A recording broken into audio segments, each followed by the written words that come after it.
नमस्कार, स्वागत है आपका डॉक्टर साहिब में और मैं हूं आपके साथ सौम्या राठी।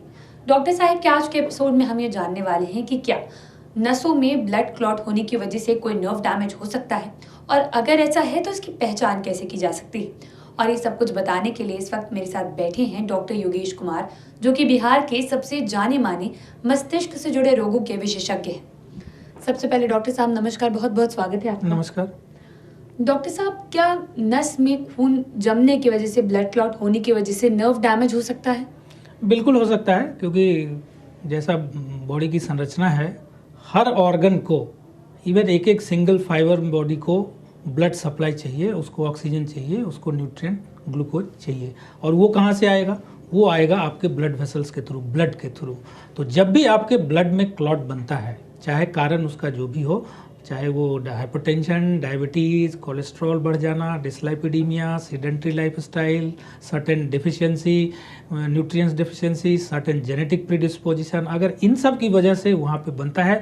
वेसल्स में बड़े बड़े वेसल्स हो सकते हैं, मीडियम साइज़ के वेसल्स हो सकते हैं, छोटे साइज़ के वेसल्स होते हैं। तो जनरली देखा जाता है कि जो छोटे साइज़ के वेसल्स हैं, जो कि आपके हाइपरटेंशन और डायबिटीज़ में ज़्यादा इफेक्टेड होते हैं, तो आपका होता है उसमें क्लॉट बन जाता है। और जब वो क्लॉट बन जाता है तो आपकी नस में ब्लड सप्लाई रुक जाता है, नस में ऑक्सीजन मिलना बंद हो जाता है, नस में ग्लूकोज और न्यूट्रिएंट्स मिलना बंद हो जाता है, जिसकी वजह से धीरे धीरे आपकी वो नस खत्म होने लगती है, डैमेज होने लगती है, मरने लगती हैं। और अकॉर्डिंगली उसके आपके बॉडी में सिम्टम्स आता है, जो आप लेके डॉक्टर के पास आते हैं, जैसे हाथ पैर में झिनझिन करना, चलने में इम्बैलेंस होना, रात।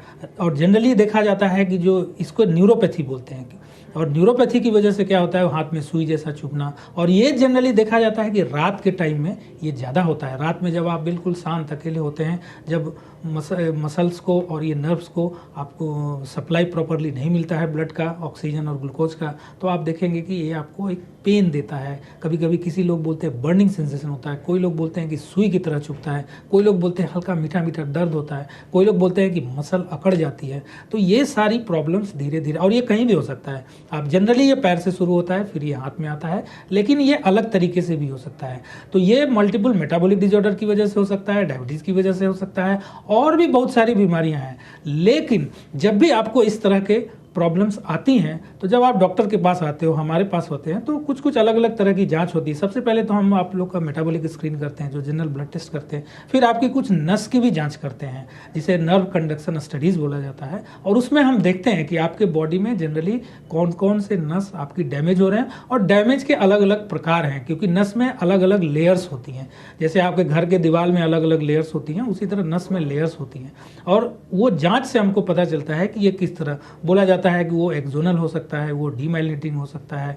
तो ये अलग अलग कारणों की वजह से होता है। उसका पता लगा के अकॉर्डिंगली, कुछ चीज़ें ऐसी होती है जो एक्यूट होती है। एक्यूट करने का मतलब उसका तुरंत आपने इलाज करना है, नहीं तो वो फिर परमानेंट डैमेज की ओर जाता है। कुछ चीज़ें होती है कि जो क्रॉनिक होती हैं और वो काफ़ी सालों से चलता आ रहा है, जो इसमें एक बहुत अच्छा एग्जाम्पल है आपका डायबिटीज़ का। काफ़ी सालों से नर्व में डैमेज आता है, आप इसको अवॉइड करते रहते हैं धीरे धीरे धीरे धीरे। तो जब आप डॉक्टर के पास आते हैं तो ये हमको पता चलता है कि प्रॉब्लम आखिर है कहाँ पे, और ये किस तरह की प्रॉब्लम है, इसे एक्यूट ट्रीटमेंट की जरूरत है या इसे आप क्रॉनिक बाकी बीमारियों की तरह इसका इलाज कर सकते हैं। तो जनरली इस मोड से हम लोग पेशेंट्स को ट्रीट करते हैं।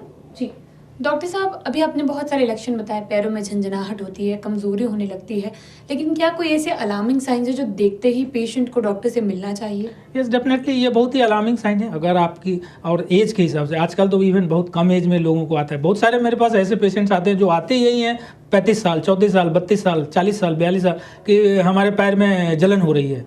हमने पहले सोचा कि शायद ये उन्होंने शूज चेंज कर लिए, सॉक्स चेंज कर लिए, कि नहीं हो रहा है। और फिर जब हमारे पास हम उनका टेस्ट करते हैं तो टेस्ट में पता चलता है कि वो डायबिटिक हैं, थायराइड उनका डिरेंज्ड है।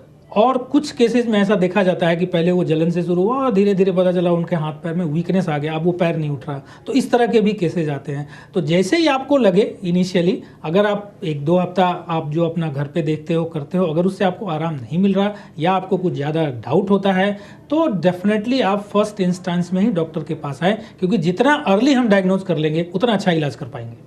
जी, उम्मीद करती हूँ कि डॉक्टर साहब ने जो सारी बातें बताई हैं आपने उन्हें ठीक तरीके से सुना और समझा होगा।